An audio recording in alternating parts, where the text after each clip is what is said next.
Another day, another lakaw na putaan ni. Hi everyone, welcome to my mini vlog. And for today's video guys, kay muadto mi sa eskwelahan kay kuede man lagi na mo ron guys. So dili ta maglangan kay nalangan na tadaan kay pero tinato ka lang ngayon. So padung na mi ana diha sa eskwelahan guys, ang gihatod ako sa kumanghod with my pamangkin nagkuyog-kuyog ang bata. Kay perti man jud ana niya kahilig magsakay-sakay og motor guys. So muna nga kuyog-kuyog na siya og hatod na nako di ay. So mato guys kanang alas 7 unta ang amo ang in, alas 7 to alas 8 ra ang attendance niya kanang nigunad ko diha guys mga alas 7 na gyud sayo ako tanako na ligo pero tungod kay langayan man ta mao nadugay ta over good. So if makaagi na gani mo ani diri guys, bot pasabot hapit na ta maabot sa school. Over good. So mo to pila may istorya naabot na dayon ta. So mo niya atong pamangkin guys na kumanghod nga naghatod sa ako sa school, no? Very good. Then mo to guys pagabot na ako sa among tambayanan dito sa school, sara na ako mga classmates and ina lang ko dayon guys kay murag late gyud ko gamay. Dili gamay hapit sad mo 30 minutes ako late. So dihang dapita guys, nagsugod na dayang opening sa co-ed. So mo to na nami diha sa gym, then nagpusing-pusing na ako mga classmates diha kay pag ginanali kay mag video ko kay pang memories then apil sa vlog charot.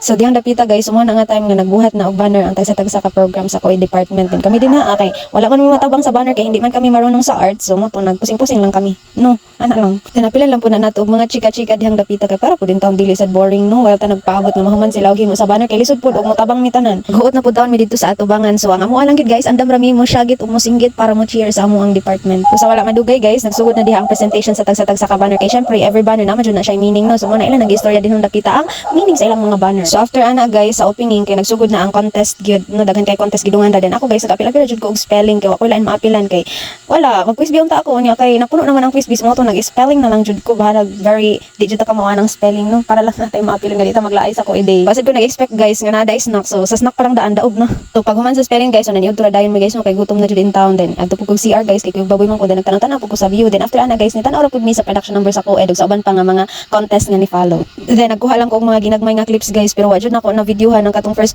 contestant sa kanta ni apil ba may judge kay mga judges ba mi dira. Then ako lang ipakita sa ninyo guys ang mga clips na akong nakuha nga nagpakita kung unsa ka talented ang atong mga future educators like maka-proud gid kayo. Wow na wow. Awal ang gud na ninyo oh.